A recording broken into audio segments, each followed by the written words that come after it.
الحمدللہ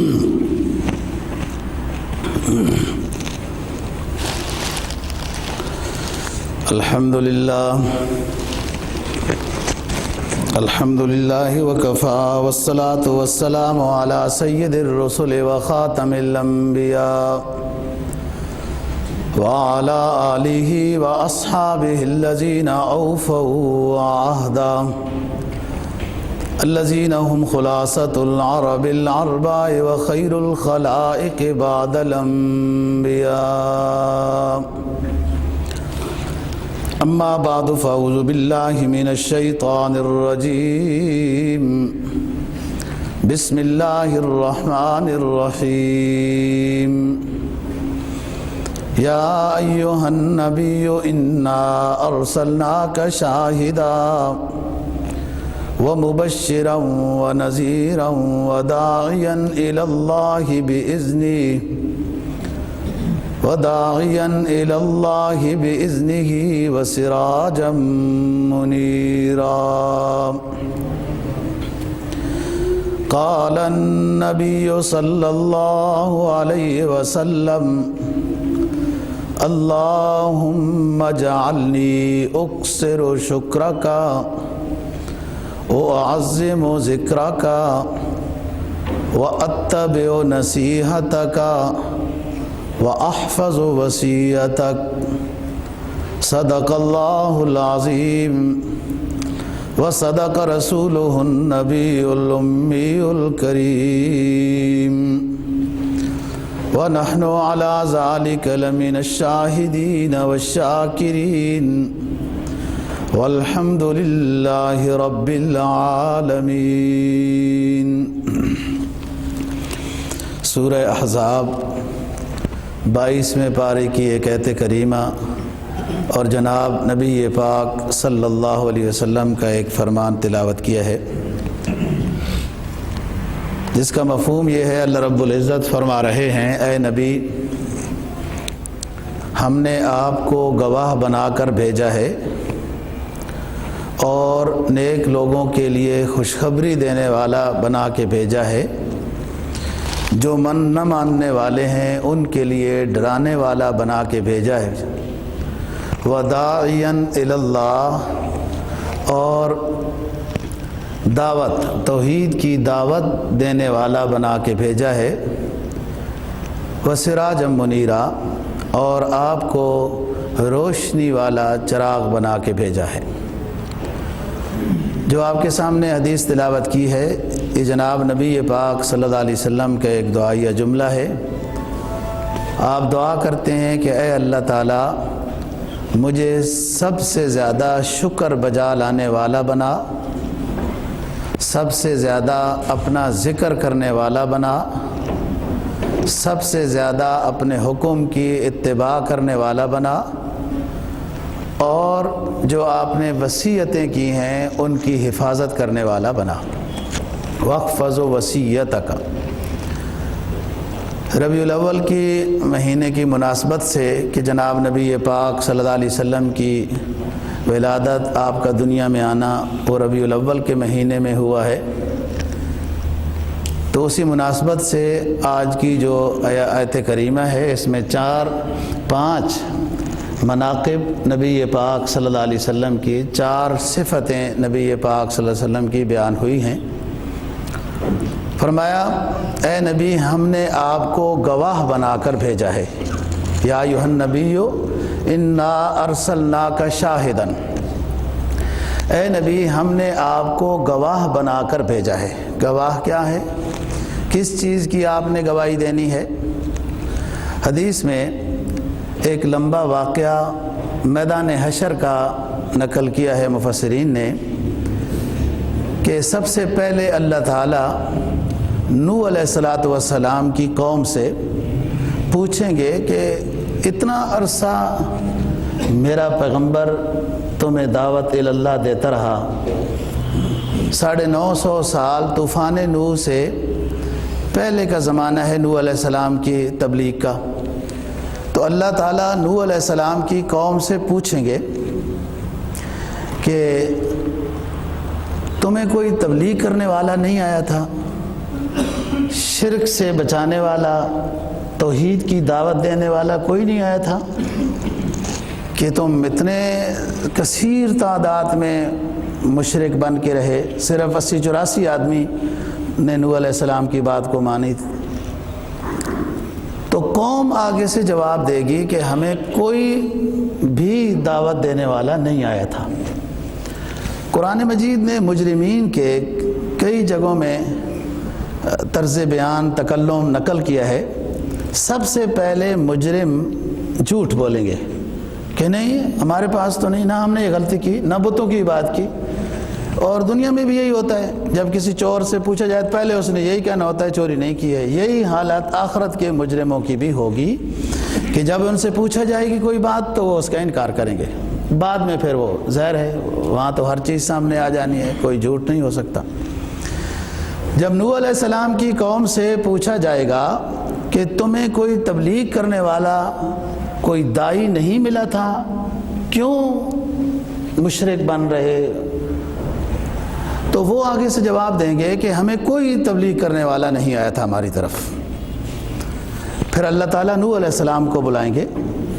کہ آپ کی قوم انکار کر رہی ہے اور کہتی ہے کہ ہمارے پاس کوئی سمجھانے والا نہیں آیا تھا۔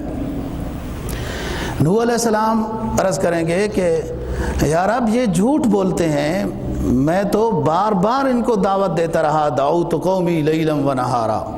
فلم یزدہم دعائی الا فرارا، میں تو صبح و شام دعوت دیتا رہا لیکن یہ بھاگتے رہے، یہ جھوٹ بول رہے ہیں، میں ان کو دعوت دیتا رہا۔ پھر اللہ تعالیٰ قوم سے پوچھیں گے کہ میرا پیغمبر یہ کہہ رہا ہے کہ میں دعوت دیتا رہا، تم کہتے ہو کہ ہمیں کوئی دعوت نہیں دی گئی۔ اس بات پر کہ نوح علیہ السلام نے اللہ رب العزت کے سامنے یہ عرض کیا کہ میں دعوت دیتا رہا، اللہ تعالیٰ پوچھیں گے کہ اے نوح آپ کی دعوت توحید پر گواہ کون ہے؟ تو نوح علیہ السلام عرض کریں گے کہ رب العالمین امت محمدیہ میری گواہ ہے، امت محمدیہ علیہ السلام میری گواہ ہے کہ میں نے 950 سال طوفان سے پہلے دعوت اللہ دی ہے ان کو۔ اللہ تعالیٰ امت محمدیہ کو بلائیں گے اور پوچھا جائے گا نبی پاک صلی اللہ علیہ وسلم کے امتیوں سے کہ نوح علیہ السلام نے تبلیغ کی تھی؟ وہ کہتے ہیں میں نے تبلیغ کی ہے، قوم ان کی انکار کرتی ہے، اور آپ لوگوں کو یعنی امت محمدیہ کو نوح علیہ السلام نے بطور گواہی کے پیش کیا ہے، آپ لوگ کیا گواہی دیتے ہو کہ نوح علیہ السلام نے دعوت تبلیغ کی؟ تو امت محمدیہ کہے گی کہ ہم گواہی دیتے ہیں، نوح علیہ السلام نے دعوت توحید رسالت کی دعوت دی ہے۔ اس پر قوم کہے گی نوح علیہ السلام کی کہ یہ تو اس وقت پیدا ہی نہیں ہوئے تھے، یہ ہمارے گواہ کیسے بن سکتے ہیں؟ ہمارے تو بہت بعد یہ لوگ آئے ہیں اور ہم پہلے گزر گئے ہیں، یہ پیدا ہی نہیں ہوئے تھے، انہوں نے کوئی حالت دیکھی ہی نہیں ہماری، کیسے یہ نوح علیہ السلام کی دعوت و تبلیغ کے اوپر گواہی دے رہے ہیں؟ اللہ تعالیٰ امت محمدیہ سے پوچھے گا کہ ہاں بھائی آپ لوگ تو اس وقت تھے ہی نہیں، تو کیسے گواہی دے رہے ہو نوح علیہ السلام کی تبلیغ پر؟ امت محمدیہ عرض کرے گی کہ اے رب ہمیں آپ کے آخری نبی حضرت محمد مصطفیٰ صلی اللہ علیہ وسلم نے بتایا ہے اور ان کے اوپر جو کتاب نازل ہوئی ہے اس میں یہ ذکر ہے، آپ نے احادیث مبارکہ میں بیان کیا ہے، تو یہ ہمارا پیغمبر صادق و مصدوق ہے، جو قرآن میں ہے، جو حدیث میں ہے، جو ہمیں بتایا گیا وہ سب سچ ہے۔ ہمیں اپنی شریعت کی کتابوں سے، قرآن اور حدیث سے پتہ چلا ہے کہ نوح علیہ السلام نے تبلیغ کی۔ تو اس پر حضرت رسول اکرم صلی اللہ علیہ وسلم سے اللہ پاک دریافت فرمائیں گے کہ ہاں جی آپ نے اپنی قوم کو، اپنی امت کو یہ ساری باتیں بتائی، تو آپ فرمائیں گے میں نے سب بتایا اور قرآن مجید میں یہ موجود تھا، اسی وجہ سے انہوں نے گواہی دی اور میں بھی نوح علیہ السلام کی تبلیغ کے اوپر گواہی دیتا ہوں۔ یہ بات ہے ان یا ایھا النبی انا ارسلناک شاہدا، کہ اے نبی ہم نے آپ کو گواہ بنا کر بھیجا ہے۔ امام بہقی نے ایک اور روایت نقل کی کہ رسول پاک صلی اللہ علیہ وسلم جس طرح پہلی امتوں کے مبلغین انبیاء علیہ الصلوۃ والسلام کے لیے گواہی دیں گے، ایسے ہی نبی پاک صلی اللہ علیہ وسلم اپنے امتیوں کے لیے بھی گواہی دیں گے۔ اور وہ کیسے گواہی ہوگی؟ حدیث میں جناب نبی پاک صلی اللہ علیہ وسلم کا فرمان ہے کہ ہر امتی کا عمل ہفتہ وار میرے پاس پیش کیا جاتا ہے، اور ہر امتی کی الگ فائل بنی ہوئی ہے۔ جو اس کے نیک اعمال ہیں، جیسے کرامن کاتبین یہ لکھتے جا رہے ہیں، ایک فائل ان کے پاس ہے، آخرت میں حاضر کریں گے۔ ایک فائل نبی پاک صلی اللہ علیہ وسلم کی کہ عالم قدسی میں کہ ہر امتی کا عمل پیش کیا جاتا ہے نبی پاک صلی اللہ علیہ وسلم پر، اور آپ کو ہر امتی کے بارے میں تعارف ہے اس امتی کے عمل کے لحاظ سے کہ یہ کتنا عمل ہے۔ تو آخرت میں جب لوگ حساب و کتاب کے لیے حاضری دیں گے تو اس وقت نبی پاک صلی اللہ علیہ وسلم اپنے امتیوں کے نیک ہونے پر گواہی دیں گے، یا جو امتی نیک نہیں ہوں گے تو ان کے اعمال بد کے لحاظ سے بھی گواہی ہوگی۔ یا ایھا النبی انا ارسلناک شاہدا، کہ اے نبی ہم نے آپ کو گواہ بنا کر بھیجا ہے۔ دو باتیں۔ تیسری بات، اللہ تعالیٰ کی ربوبیت پر، وحدانیت پر، اللہ تعالیٰ کی الوہیت کے مشاہدے کے گواہ ہیں نبی پاک صلی اللہ علیہ وسلم۔ باقی تمام انبیاء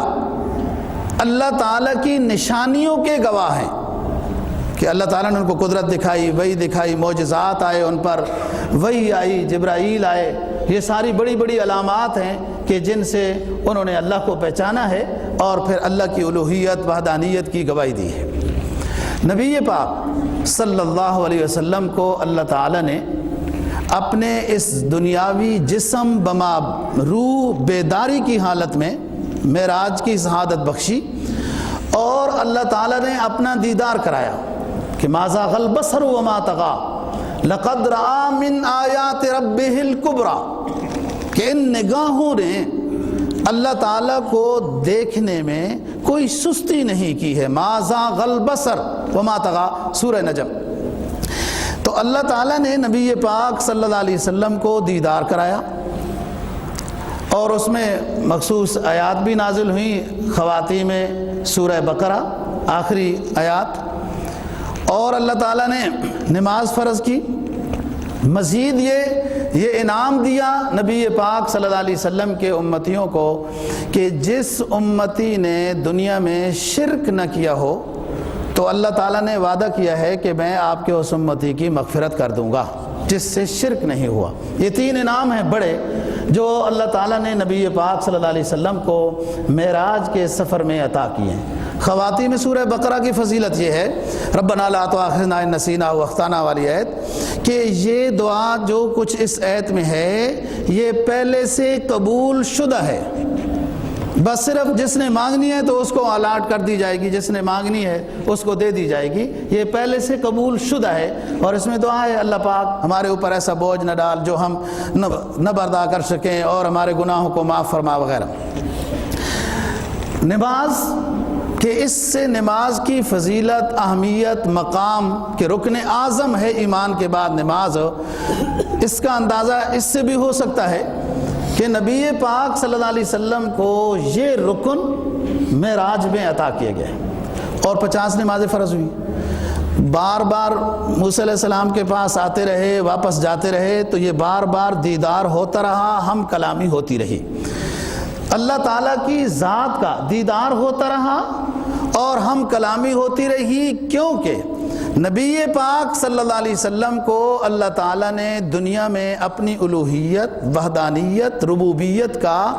گواہ بنا کے بھیجا ہے، اور گواہ وہی ہے، وہی گواہ سب سے اعلیٰ ہوتا ہے جس نے مشاہدے کا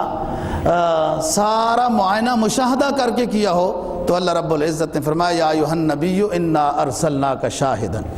اے نبی ہم نے آپ کو گواہ بنا کے بھیجا، سابقہ امتوں کے لیے بھی گواہ، اپنے امت کے انسانوں کے لیے بھی گواہ اور اللہ تعالیٰ کی وحدانیت ربوبیت پر بھی گواہ۔ فرمایا ما زاغ البصر وما طغى لقد رأى من آیات ربہ الکبریٰ۔ بار بار دیدار ہوتا رہا، مشاہدہ صحیح ہو جائے، جائزہ صحیح ہو جائے، پھر گواہی صحیح ہوگی۔ چنانچہ نبی پاک صلی اللہ علیہ وسلم نے پوری تفصیل کے ساتھ معراج کے واقعے کو بیان کیا۔ ایمان والوں میں اضافہ ہوا، جو پہلے سے ہی بے مقدرے تھے تو ان کے اندر کفر کا اضافہ ہوا، جس میں ابو جہل سر فہرست تھا۔ تو فرمایا یا ایھا النبی انا ارسلناک شاہدا، ہم نے اے نبی آپ کو گواہ بنا کر بھیجا ہے، ومبشرا، اور ہم نے آپ کو خوشخبری دینے والا پیغمبر بنا کے بھیجا ہے۔ خوشخبری کس کو دینی ہے؟ کہ جن امتیوں نے بات مان لی ہے، نبی پاک صلی اللہ علیہ وسلم نے جیسے عقائد کے لحاظ سے روشنی ڈالی، عقیدے لوگوں نے صحیح کیے، اعمال کے لحاظ سے تربیت کی، سکھایا، اعمال کے لحاظ سے لوگوں نے تربیت حاصل کی، نماز روزہ حج زکوٰۃ، یا پورا جو زندگی کا گزران ہے دوستو، اس میں کوئی پہلو ایسا نہیں ہے کہ اسلام کے پاس اس شعبے میں ہدایات موجود نہ ہو۔ کوئی نہ حاصل کرنا چاہے تو اس کی اپنی بات ہے، تمام زندگی کے شعبہ میں نبی پاک صلی اللہ علیہ وسلم کے اسوہ حسنہ سے سبق موجود ہے۔ یا ایھا النبی انا ارسلناک شاہدا مبشرا، جس نے آپ کی بات کو مانا ہے وہ امت ناجی ہے، اور جس نے نہیں مانی بات اس کی نجات یقینی نہیں ہے۔ عقیدے کے اعتبار سے، اعمال کے اعتبار سے، اخلاق کے اعتبار سے، معاملات کے اعتبار سے، تمام نظام کے اعتبار سے بات ماننے والی امت وہ نجات پانے والی امت وہ ناجی ہے۔ فرمایا جو بات مان رہے ہیں انا ارسلناک شاہدا و مبشرا، اے نبی بات ماننے والے امتیوں کو آپ خوشخبری سنا دیں کہ جو اللہ نے وعدے کیے ہیں تمہارے ساتھ وہ اللہ وعدے پورے کرے گا۔ تمہارے ساتھ رضا کے فیصلے، سکون کے فیصلے، راحت کے فیصلے، دنیا آخرت کے لحاظ سے دونوں اعتبار سے دوستو ایمان والا سکون میں ہوتا ہے۔ یہ تو ہر کوئی اپنی کیفیت کو خود سمجھتا ہے نا، اس چیز کا تعلق کمیت کے ساتھ نہیں ہے کہ ایمان والا پرسکون ہوتا ہے، یہ ایک کیفیت کا نام ہے، اور وہ ایمان والا جو صحیح ایمان والا ہے وہ دنیا میں بھی پرسکون ہوتا ہے، آخرت میں بھی پرسکون ہوگا۔ فرمایا من عمل صالحا من ذکر او انثی وهو مؤمن، جس بندے نے بھی نیکی کی، خواہ مرد ہے یا عورت ہے، ایمان کی حالت میں اخلاص کے ساتھ نبی کی سنت کی اتباع میں جب نیکی کی، فَلَنُحْيِيَنَّهُ حَيَاتًا طَيِّبَةً، تو ہم ایسے بندے کو حیات طیبہ عطا کرتے ہیں۔ علماء تفسیر نے لکھا ہے فَلَنُحْيِيَنَّهُ حَيَاتًا طَيِّبَةً، یہ دنیا کی زندگی ہے کہ اللہ ان کو سکون کی عطا کر دیتا ہے۔ اصل میں بات یہ ہے دوستو کہ جب بندہ 95% سکون کا مطلب پورے ماحول سے یہی سنتا رہتا ہے کہ پیسہ زیادہ ہونا چاہیے، گاڑی اچھی ہونی چاہیے، فلاں چیز اچھی ہونی چاہیے، یہ سکون کا مطلب سمجھا جاتا ہے، تو جس بندے کے پاس یہ چیز کم ہوتی ہے تو وہ سمجھتا ہے میرے پاس سکون کم ہے۔ سکون کا یہ مطلب نہیں ہے، سکون ہے اطمینان قلب، اللہ کے فیصلوں پہ راضی، ایمان کے اوپر خوش، اور اوپر اس کو اللہ نے جو اعمال صالحہ کی دولت عطا کی ہے اس کے اوپر اس کا دل لگا ہوا ہے اور وہ پرسکون ہے۔ فَلَنُحْيِيَنَّهُ حَيَاتًا طَيِّبَةً، کہ ہم اس کو دنیا کی زندگی بھی پاکیزہ دے دیتے ہیں۔ پاکیزہ دیتے ہیں، عقیدہ بھی پاکیزہ ہوتا ہے، اس کے اعمال اچھے ہوتے ہیں، اس لحاظ سے پاکیزہ ہوتا ہے، اس کا رزق خواہ تھوڑا ہو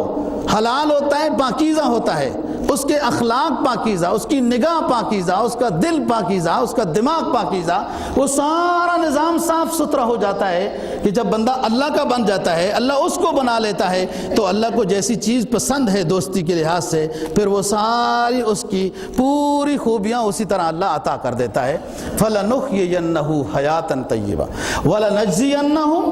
أَجْرَهُمْ بِأَحْسَنِ مَا كَانُوا يَعْمَلُونَ، ہم ایسے نیک لوگوں کو آخرت میں اتنا دیں گے جو اس سے بھی زیادہ ہوگا جتنا کہ انہوں نے نیکی کی ہے اس سے بھی کہیں زیادہ اجر عطا کریں گے۔ لیکن نیک لوگوں کو اللہ تعالیٰ دنیا میں بھی سکون عطا کرتا ہے اور بعض دفعہ رزق کی فراوانی بھی عطا کرتا ہے۔ حضرات صحابہ کرام رضی اللہ تعالیٰ عنہ میں ایک زمانہ آیا روتے تھے کہ کہیں ہمیں ساری نیکیوں کا بدلہ دنیا میں ہی تو نہیں عطا کر دیا گیا کہ اتنی بڑی حکومتیں بھی دے دی، گورنری دے دی، یوں سب کچھ مال و متاع دے دیا، کہیں ایسا نہ ہو کہ سارا کچھ ہمیں نیکیوں کا بدلہ اللہ نے دنیا میں ہی تو نہیں دے دیا، پریشان ہوتے۔ تو اللہ تعالیٰ نیک بندے کو سب نعمتیں عطا کرتا ہے، اور یہ بھی نعمت ہے، رزق حلال مال و دولت بھی نعمت ہے، لیکن انسان حدود اللہ کو جب پامال نہیں کرتا اور آزمائش کی زندگی میں وَاعْتَصِمُوا بِحَبْلِ اللَّهِ پر مضبوطی سے عمل پیرا ہوتا ہے تو دوستو وہ امتحان کی گھڑی بہت تھوڑی سی ہوتی ہے، اس کے بعد پھر فتوحات کے دروازے، اللہ کی طرف سے رحمت کے دروازے کھل جاتے۔ ضرور بضرور کوئی شخص اس سے بے نیاز مستثنا نہیں ہے کہ اس کے اوپر آزمائش کی گھڑیاں نہ کھلے۔ ہر کسی کے اوپر آزمائش اس لحاظ سے ہے، ہمارے اوپر آزمائش اس لحاظ سے ہو گئی کہ چلو غربت آ گئی یا بیماری آ گئی تو آپ سمجھتے ہیں بادشاہ بڑے پرسکون ہوتے ہیں، نہیں، ان کے اوپر بہت بڑی ذمہ داریاں ہوتی ہیں، ان کے اوپر بہت بڑی ذمہ داریاں، بارڈر کے لحاظ سے، دوسرے لحاظ سے، اسلامی اقدار کو نافذ کرنے کے اعتبار سے، منکر کو روکنے، یہ ساری آزمائشیں کہ اس میں وہ کامیاب ہو رہے ہیں یا ناکام ہو رہے ہیں۔ یہ تو بات ہوئی دوستو جس نے بات مانی، اور جس نے نہ مانی، یا ایھا النبی انا ارسلناک شاہدا مبشرا، جنہوں نے بات مانی ہے نبی ان کو خوشخبری سنا دیں، ہم راضی ہو گئے آپ سے، دنیا کے لحاظ سے بھی ان کے لیے سکون ہے، آخرت کے اعتبار سے بھی سکون ہے۔ اور بندہ یہ سمجھے کہ سب سے مشکل بات تو شہادت کی ہوتی ہے۔ بندہ جب جہاد میں جاتا ہے، بھائی سب کا یقین ہے موت تو آنی ہے لیکن پتہ نہیں نا کب، تو اس لیے سارے بڑے اطمینان کے ساتھ بیٹھے ہوئے ہیں کہ پتہ نہیں کب، ذرا دور ہی ہوگی، ایسا تو بس اپنے دل کو ہی خوش کرنا ہے نا جی۔ لیکن جو مجاہد اسلام ہوتا ہے وہ تو اپنی زندگی اپنی ہتھیلی کے اوپر، اپنی جان اپنی ہتھیلی کے اوپر رکھ کے کھڑا ہوتا ہے نا، اسے پتہ ہے کوئی بھی گولی آ سکتی ہے، جو سائڈوں میں جا سکتی ہے وہ میرے سینے میں بھی لگ سکتی ہے، تو وہ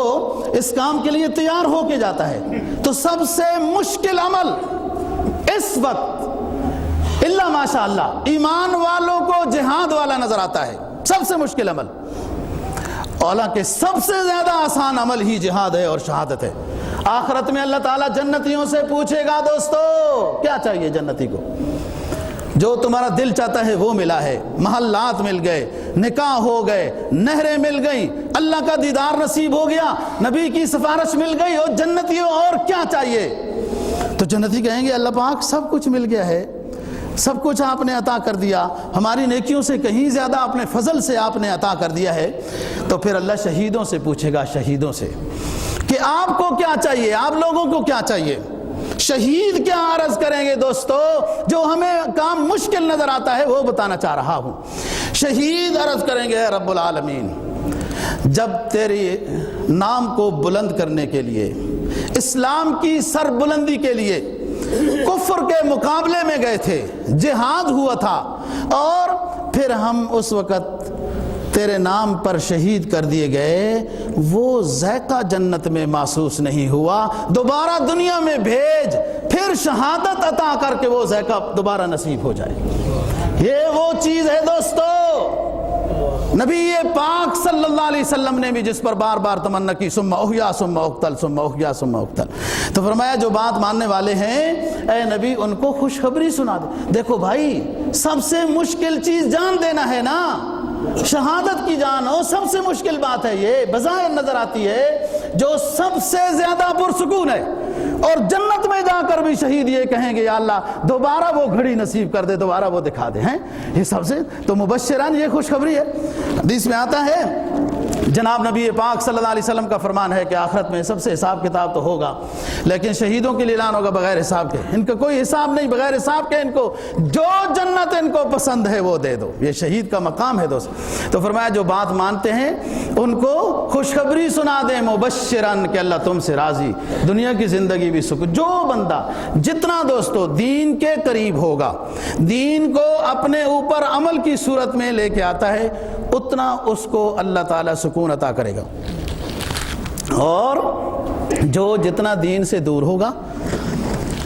اس کو اتنی بے سکونی نصیب ہوگی۔ یہ فارمولہ ہے، ہر بندہ مراقبہ کرے، جائزہ لے اپنا کہ میں کتنا سکون میں ہوں تو اتنا دیندار ہے وہ۔ اور کون سی بے سکونی ہے؟ ہر معاملہ جب اللہ کے حوالے کرے گا تو بے سکونی کس چیز کی ہے؟ ایمان ہے نا جی۔ وَعِندَهُ مَفَاتِحُ الْغَيْبِ لَا يَعْلَمُهَا إِلَّا هُوَ وَيَعْلَمُ مَا فِي الْبَرِّ وَالْبَحْرِ وَمَا تَسْقُطُ مِنْ وَرَقَةٍ إِلَّا يَعْلَمُهَا وَلَا حَبَّةٍ فِي ظُلُمَاتِ الْأَرْضِ وَلَا رَطْبٍ وَلَا يَابِسٍ إِلَّا فِي كِتَابٍ مُبِينٍ۔ کوئی پتا نہیں ہل سکتا، کوئی کچھ نہیں ہو سکتا، مگر سب کچھ اللہ کے امر سے ہوتا ہے۔ جب ہمارے گھروں میں فوت کی ہو جائے تو اللہ کے امر سے ہے، کوئی بیماری آ جائے تو اللہ کے امر سے ہے، اگر غربت آئی تو اللہ ہماری غربت پہ راضی ہے، تو فوض امری اللہ جب ہو تو پھر بے سکونی کس چیز کی ہے؟ ایمان میں کمزوری ہے نا۔ یہی تو کہا جاتا ہے نا کہ ایمان بڑی مشکل سے بنتا ہے، محنت مجاہدے سے بنتا ہے۔ دنیاوی علم و ہنر جس کے موجے دنیا کے لوگ ہیں، دنیاوی علم و ہنر جس کے موجے دنیا کے لوگ ہیں، وہ بھی سیکھنے کے بغیر نہیں آتا، وہ بھی سیکھا جاتا ہے، اس پر بھی شاگردی بنتی ہے، کیا سے کیا اس میں مشکلات پیش آتی ہیں۔ تو دوستو ایمان بھی ایک دولت ہے، ایک انعام ہے، ایک مقام ہے ایمان بھی، وہ بھی سیکھنے سے محنت سے ہوگا۔ تو جو جتنا اس میں پرسکون اپنے آپ کو پاتا ہے اتنا دیندار ہے۔ اور انسان جب نیک ہوتا جاتا ہے تو نفس لوامہ اس کو ملامت کرتا ہے، فلانا تو کام کرتا ہے نا، وہ ٹھیک نہیں ہے، وہ شریعت کے خلاف ہے۔ حدیث میں جناب نبی پاک صلی اللہ علیہ وسلم کا فرمان ہے، استفتح بقلبک فإنہ افتیٰ بک۔ ایک صحابی کو فرمایا کہ آپ جب تذبذب میں مبتلا ہو جاؤ، گڈمڈ میں، پریشانی میں، تو استفتح بقلبک فإنہ افتیٰ بک، اپنا دل سے وہ مسئلہ پوچھ لے، تیرا دل سب سے بڑا تیرا مفتی ہے، وہ صحیح جواب دے گا۔ وہ دل کیا ہے؟ وہ نفس لوامہ ہے۔ جب انسان کبھی بیٹھتا ہے اور اسے سوچ آتی ہے اپنی زندگی کے سارے وہ نظام ماضی جب سامنے آتی ہے نا، ہاں پیچھے مڑتا ہے نا جب کمپیوٹر، ساری ماضی جب یاد آتی ہے، فلانا گناہ، فلانی زیادتی، فلانا دھوکہ، فلانے کے زمین قبضہ، فلانے کے پیسے کھائے، یہ نفس لوامہ ہے۔ یہ نیکی کی دعوت دیتا ہے کہ اپنا نظام صاف کر لے، درست کر لے، اس زندگی میں سب گناہ معاف ہو سکتے ہیں جب صدقے دل سے۔ تو فرمایا وہ مبشرن، اے نبی جو بات ماننے والے ہیں ان کو خوشخبری سنا دے، اور جو نہیں مانتے فرمایا من اعرض عن ذکری فإن له معیشة ضنکا ونحشره یوم القیامة اعمی وقد كنت بصیرا۔ جس نے ہماری نصیحت سے منہ موڑا، من اعرض عن ذکری، جس نے منہ موڑا میری شریعت سے، جس نے روگردانی اختیار کی میرے آخری لاڈلے حبیب کی تعلیمات سے، جس نے میرے قرآن سے منہ موڑا، پھر ہم بھی منہ موڑ لیں گے۔ من اعرض عن ذکری فإن له معیشة ضنکا، پھر ہم اس کی یہ زندگی بھی تنگ کر دیں گے۔ تعلیمات اتنی حاصل کرے گا، ڈگریوں کے پھیلے بھری ہوئی ہوں گی، لیکن سکون نہیں ملے گا۔ بینک بیلنس اتنے ہوں گے، حساب کرنا مشکل ہوگا، لیکن زندگی کا سکون ہم چھین لیں گے، اس لیے کہ ہمارا وفادار جو نہیں،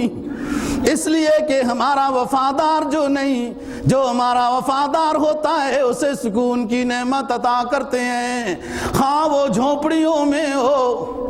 خواہ وہ خسو خاشات کی جھونپڑیوں میں ہو، خواہ پھٹے پرانے خیموں میں رہنے والا ہو، جب وہ ہمارا ہے پھر ہم اس کے ہیں۔ پھر وہ وَلَكُمْ فِيهَا مَا تَشْتَهِي أَنفُسُكُمْ وَلَكُمْ فِيهَا مَا تَدَّعُونَ، ہمارا بنا پھر ہم اس کے بنے۔ وفادار کا خیال کرتا ہے، لیکن من اعرض عن ذکری فإن له معیشة ضنکا وَنَحْشُرُهُ يَوْمَ الْقِيَامَةِ أَعْمَى، جس نے دنیا میں ہماری نورانی تعلیمات سے منہ پھیرا، میرے اتنے اونچے پیغمبر امام الانبیاء خاتم الانبیاء صلی اللہ علیہ وسلم کی تعلیمات سے منہ پھیرا تو ہم بھی ناراض ہو جائیں گے۔ پھر آگے فرمایا مبشرا و نذیرا، اے نبی جو بات مانتے ہیں، انصاف کا یہاں ترازو ہے، جو بات مان کے چل رہے، اے پیغمبر ان کو خوشخبری سنا دے، تم سے رب راضی، تمہارا نبی راضی، دنیا آخرت تمہاری۔ یہ چین و عرب وہ جو دنیا کی کس طرح ہے، یہ لوح و قلم بھی، یہ جہاں چیز ہے لوح و قلم بھی تیرا ہے۔ جب نبی پاک صلی اللہ علیہ وسلم کی اتباع میں ہے تو علامہ کہتے ہیں کہ محمد سے وفا تو نے تو ہم تیرے، یعنی اللہ کو حاصل کرنے کے لیے اللہ کے آخری حبیب کی اتباع ضروری ہے، آخری حبیب کی وفاداری میں آؤ کہ محمد سے وفا تو نے تو ہم تیرے ہیں، جس کو قرآن نے فرمایا قل ان کنتم تحبون اللہ فاتبعونی، اللہ کو چاہنا چاہتے ہو، اللہ کو لینا چاہتے ہو، اللہ کو اپنا بنانا چاہتے ہو، اللہ کے ساتھ محبت کا دعویٰ کر رہے ہو تو سنو، یہ دعویٰ تب پورا ہوگا فاتبعونی، نبی پاک صلی اللہ علیہ وسلم کی پیروی کرو ہر چیز میں۔ نبی پر غربت بھی آئی، بادشاہی بھی آئی، سفر بھی آئے، حضر بھی آئے، بیماری بھی آئی، دکھ بھی آئے، ہجرت بھی، ہر طرح کا نظام نبی پاک صلی اللہ علیہ وسلم کی زندگی پر آیا، اور آپ نے اس میں کیسا ان حالات کا مقابلہ کیا، یہ اسوہ حسنہ میں موجود ہے،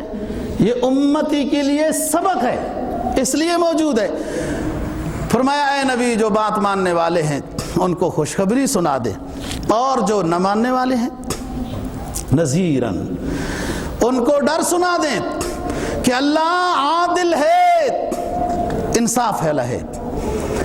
جس نے اللہ اور اللہ کے رسول کی بات مانی اسے انعام سے نوازے گا، اور جس نے اللہ اور اللہ کے رسول کی بات کو نہیں مانا اللہ اس کو سزا دے گا، نذیراً۔ اور دوستو علماء نے لکھا ہے کہ دنیا میں ڈرا دینا کہ بھائی فلانے گناہ جو لوگ کر رہے ہیں، عقیدہ صحیح نہیں، نماز میں سست ہے، زکوٰۃ میں سمجھتے ہیں بڑا بوجھ ہے، فلانے نیکی میں وہ سست ہیں، تو انہیں دنیا میں سنا دیں کہ یہ سزا ہوگی، یہ بھی اللہ کی طرف سے انعام ہے کہ میزان عدل، ترازو قائم ہونے سے پہلے، حساب و کتاب سے پہلے ایسے موقع پر ڈرایا جا رہا ہے کہ اب بندہ اپنے آپ کو درست کر سکتا ہے، اپنا عقیدہ درست کر سکتا ہے، اعمال درست کر سکتا ہے، اخلاق معاملات درست کر سکتا ہے۔ تو فرمایا جو بات نہیں مانتے ہیں پیغمبر ان کو آپ ڈرائیں کہ اللہ کے عذاب سے ڈرو۔ بعض دفعہ اللہ دنیا میں عذاب بھیج دیتا ہے، موسم کے لحاظ سے، سیلاب کے اعتبار سے، زلزلوں کے لحاظ سے، اور کئی اعتبار سے، وبائی بیماریوں کے اعتبار سے، یہ اللہ کی ناراضگی کی بات ہوتی ہے، اور آخرت کا عذاب تو ہے۔ فرمایا ڈرائیں جو بات نہیں مانتے۔ وَدَاعِيًا إِلَى اللَّهِ، اے نبی لوگوں کو دعوت اللہ دیں، دعوت توحید دیں، خوب دعوت توحید، فَاسْدَعْ بِمَا تُؤْمَرْ وَأَعْرِضْ عَنِ الْمُشْرِكِينَ، قرآن مجید کی آیت ہے۔ اے نبی جو آپ کے اوپر وحی کی گئی ہے اس کو آپ واضح طور پر لوگوں کے سامنے بیان کریں۔ اور رہی بات مخالفین کی، مخالفین تو ہوتی رہتے ہیں، اللہ کے بھی مخالفین ہیں، پیغمبر کے بھی مخالفین ہوتے ہیں۔ کوئی دنیا کا داعی یہ سمجھنے لگ جائے کہ میں اگر قرآن و حدیث کو صاف ستھرا بیان کروں گا تو میرے مقتدی بھی ناراض ہوں گے، محلے والے بھی ناراض ہوں گے، فلان بھی یوں ہوگا، تو پھر وہ داعی کس چیز کا ہے؟ جب قرآن و حدیث کو صاف واضح انداز میں بیان کرے گا کہ اللہ وحدہ لا شریک ذات ہے، اس کی ذات اور صفات میں کوئی شریک نہیں ہے، یہ تو واضح دعوت ہے۔ اور پھر وہ پیغمبر جو رحمت للعالمین ہے، جو شفقت کا پیکر ہے، جو اپنے دشمنوں کو معاف کرنے والا ہے، ہر طرح کے حالات کے لحاظ سے جو مخالفین پر آئے وہ دعا دے، جب درخواست کرنے آئے تو ان کے لیے بھی دعا کر دی۔ ایسا پیغمبر تمہیں واضح و نصیحت کر رہا ہے، دعوت دے رہا ہے، اور اپنی زندگی کو 40 سال کی زندگی کو بطور نمونے کے پیش کر رہا ہے۔ کون کر سکتا ہے دوستو؟ فرمایا لبثت فیکم عمرا، لبست فیکم عمرا کیف وجدتمونی صادقا او کاذبا۔ او خطہ حجاز کے رہنے والے مکینوں، میں محمد بن عبداللہ 40 سال زندگی تمہارے سامنے پیش کر رہا ہوں، کوئی اس میں اعتراض ہے؟ میری زندگی پہ کوئی نکتہ ہے، کوئی داغ ہے تو بتاؤ۔ بیک زباں ہو کر کہنے لگے وہ مکہ والے دوستو، جربنا کا مرارا، اے آمنہ کے لال عبداللہ کے یتیم، ہم نے آپ کو بارہا آزمایا، سفروں میں بھی، تجارت میں بھی، مکہ کی گلیوں میں بھی، بازاروں میں بھی، کاروبار میں بھی۔ 40 سالہ زندگی ہے آمنہ کے لال، ہم نے آپ کی بارہا دیکھی ہے، آپ کو آزمایا۔ ما وجدناک الا صدقا، اے آمنہ کے لال ہم نے آپ کو سچا ہی سچا پایا۔ یہ دعوت دینے والا اتنا اونچا پیغمبر، اتنا اونچا پیغمبر کہ جس کی ماضی ایسی نہیں ہے کہ اس کو ماضی کو صاف کرنے کے لیے پہلے توبہ کرنی پڑے گی۔ اللہ نے پیدائش کے لحاظ سے ہی صاف ستھرا۔ ہاں، امی آمنہ رضی اللہ عنہ کیا فرماتی ہیں؟ کہتی ہیں کہ گھر میں جب قریب زمانہ تھا، ولادت کا قریب زمانہ تھا، غربت کا یہ عالم تھا کہ گھر میں اتنا تیل نہیں تھا کہ اگر رات کو یہ تکلیف ہو تو چراغ جلا لیا جائے۔ اور جب نبی پاک صلی اللہ علیہ وسلم دنیا میں آ رہے ہیں، ربیع الاول میں آ رہے ہیں دنیا میں، تو امی کہتی ہیں کہ چراغ کی ضرورت ہی پیش نہیں آئی۔ فرمایا شان میں جس کے نہیں ہے کوئی ثانی وہ رسول، اللہ نے ہمیں ایسا پیغمبر عطا کیا جس کا ظاہر بھی نور ہے، جس کا باطن بھی نور ہے۔ امی عائشہ صدیقہ رضی اللہ تعالی عنہ اپنے خاص احوال بیان کرتے ہوئے اپنے سراج منیر کی کہانی نقل کرتی ہیں۔ میری سوئی گم ہو گئی، رات میں میری سوئی گم ہو گئی، سرکار نے پوچھا عائشہ کیا ڈھونڈتی ہو؟ میں نے کہا اللہ کے حبیب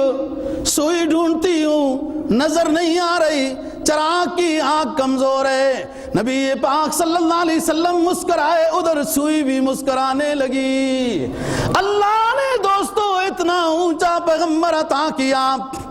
کہ جس کی 40 سالہ زندگی بے داغ ہے، صداقت اور امانت کے لقب دے رہی ہیں۔ اس داعی اللہ، اس رسول کی اس وقت کے بعض لوگوں نے بھی قدر نہیں کی، آج بھی کفار نے تو قدر نہیں کی دوستو، لیکن آج کے مسلمانوں نے بھی، آج کے بعض مسلمانوں نے بھی اپنے نبی کی قدر نہیں کی ہے۔ وضاقتہ میں دوسروں کی طرف چلے گئے، اپنے بینک کے نظاموں میں سود لا کے دوسروں کی طرف چلے گئے، اپنی مارکیٹوں میں پگڑی کے لحاظ سے، فلاں چیز کے لحاظ سے دوسروں کے طریقوں پہ چلے گئے۔ کفار نے تو دوستو قدر نہیں کرنی تھی، انہوں نے تو ہمارے پیغمبر کو نہیں مانا، ایمان نہیں لائے۔ اگر اسی طرح دنیا سے چلے جائیں گے، وقودها الناس والحجارہ، وہ تو جہنم کے کولے بنیں گے، لیکن ہم نے تو اپنے رب پر اور اس کے آخری حبیب پر ایمان لایا۔ ہمارے لیے زندگی کا اوڑھنا بچھوڑنا، اس کے لیے اسوہ حسنہ میں نمونہ موجود ہے۔ فرمایا شان میں جس کے نہیں ہے کوئی ثانی وہ رسول، امام الانبیاء ہے، کوئی اور امام الانبیاء نہیں ہے، یہ خاتم النبیین ہے، کوئی اور پیغمبر خاتم النبیین نہیں ہے، یہ رحمت للعالمین ہے، یعنی صرف انسانوں اور جنوں کے لیے رحمت نہیں، پورے عالم کے لیے، خواہ دنیا عالم، آخرت عالم، برزخ عالم، قبر عالم، جانوروں کا عالم، چرند پرند کا عالم، سارے عالم کے لیے یہ رحمت۔ فرمایا شان میں نہیں ہے جس کا کوئی ثانی وہ رسول، دین فطرت پر ہے جس کی حکمرانی وہ رسول، اس کی شریعت میں کوئی حکم ایسا نہیں ہے دوستو جس پر عمل کرنا مشکل ہو۔ سابقہ شریعتوں میں دوستو ایسے حکم تھے جو ان پر عمل کرنا ہو سکتا تھا کہ مشکل ہوتا ہمارے لیے۔ اللہ نے اپنے آخری حبیب کی برکت سے، اس کے توسط اور اس کے فضل سے اللہ نے اس شریعت کو بھی آسان کر دیا۔ کپڑا ناپاک ہو جاتا تھا سابقہ شریعت کا، دھونے سے پاک نہیں ہوگا۔ گناہ ہو گیا، کسی سے گناہ ہو گیا تو اس کے دروازے پر لکھ دیا جاتا تھا جس نے یہ گناہ کیا۔ اسی کو اس دعا میں فرمایا ربنا لا تؤاخذنا ان نسینا او اخطأنا، ربنا لا تؤاخذنا، جس کی ہم طاقت نہیں رکھتے، جس کا ہمیں بس نہیں ہے، وہ ایسے حکم ہم پہ نازل نہ فرما۔ فرمایا شان میں جس کے نہیں ہے کوئی ثانی وہ رسول، دین فطرت پر ہے جس کی حکمرانی وہ رسول، جس کا ہر تیور حکم آسمانی وہ رسول۔ وہ مسکرائے تو بھی حکم آسمانی ہے، وہ غصے میں آئے تب بھی حکم آسمانی ہے، وہ نیند میں آئے تب بھی حکم آسمانی ہے، وہ بدر میں جائے دوستو حکم آسمانی ہے، وہ احد میں جائے حکم آسمانی ہے، وہ حج کرنے جائے حکم آسمانی ہے، غربا میں غنیمت تقسیم کر دے حکم آسمانی ہے۔ فرمایا شان میں جس کے نہیں ہے کوئی ثانی وہ رسول، دین فطرت پر ہے جس کی حکمرانی وہ رسول، جس کا ہر تیور حکم آسمانی وہ رسول، جس نے موت کو جس نے بنایا، موت کو جس نے بنایا زندگانی وہ رسول۔ شہید کے فضیلت بیان کر چکا ہوں، موت کو جس نے بنایا زندگانی وہ رسول۔ محفل صفا کی وحشت کو برہم کر دیا جس نے خونہ شام، جس نے خونہ شام تلواروں کو مرہم کر دیا۔ اور جنگ بسوس کا واقعہ پڑھو جو اوس اور خزرج میں، قبیلہ اوس اور خزرج میں 40 سال سے جنگ جاری ہے، نبی کے غلامی میں چھند آئے،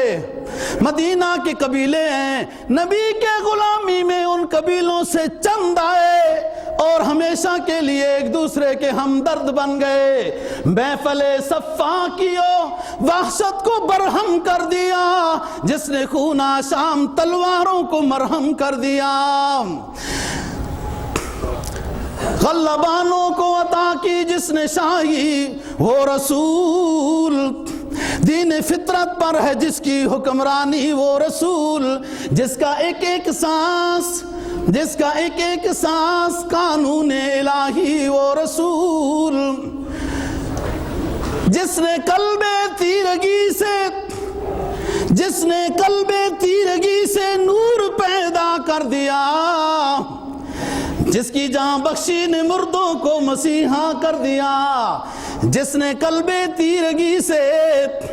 وہ بڑے بڑے ظالم جابر، انتقام لینے والے، دلوں میں غصہ بسانے والے، سخت دل لوگ جب نبی کی غلامی میں آئے تو امت کے رہبر و رہنما بن گئے۔ غلبانوں کو عطا کی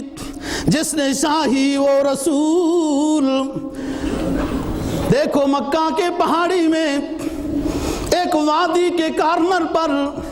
22 لاکھ مربع میل کا فرما رواں فاروق اعظم کھڑا ہوا ہے۔ امارت کا زمانہ ہے جس کی امارت کا آرڈر 22 لاکھ مربع میل کے اوپر چلتا ہے۔ امارت کے زمانے میں 22 لاکھ مربع میل کا فرما رواں فاروق اعظم کھڑا ہوا ہے ایک پہاڑی کے کارنر پر، رونے لگا۔ رضاکاروں نے پوچھا امیر المؤمنین آپ رو کیوں رہے ہیں؟ کہیں اطراف ملک سے خبر تو غلط نہیں آ گئی، پریشانی والی کوئی خبر تو نہیں آ گئی، آپ روتے کیوں ہیں؟ امیر المؤمنین عدل و حریت کے بادشاہ سرکار دو جہاں صلی اللہ علیہ وسلم کی مراد فرمانے لگے، دوستو عمر کی حکومت میں کہیں سے کوئی پریشانی کی خبر نہیں آئی، عمر ان خبروں کی وجہ سے رونے والا نہیں ہے، لیکن عمر رو اس لیے رہا ہے کہ اسی وادی میں زمانے بچپن میں بکریاں چراتا تھا، اونٹوں کو چراتا تھا، اور مجھ سے بکریاں اور اونٹ قابو میں نہیں آتے تو میرا باپ خطاب کہتا تھا، او عمر تم مویشیاں نہیں چگا سکتے ہو، زندگی کیسے گزارو گے؟ کاش کہ آج میرا والد زندہ ہوتا جو مجھے یہ کہتا تھا کہ عمر تم زندگی کیسے گزارو گے، آج دیکھتا کہ اس کے بیٹے کا حکم انسانوں پر بھی، جنات پر بھی، دریاؤں پر بھی، ہواؤں پر بھی، ساری جگہوں میں جس کا حکم چلتا ہے، میرے آنکھوں سے آنسو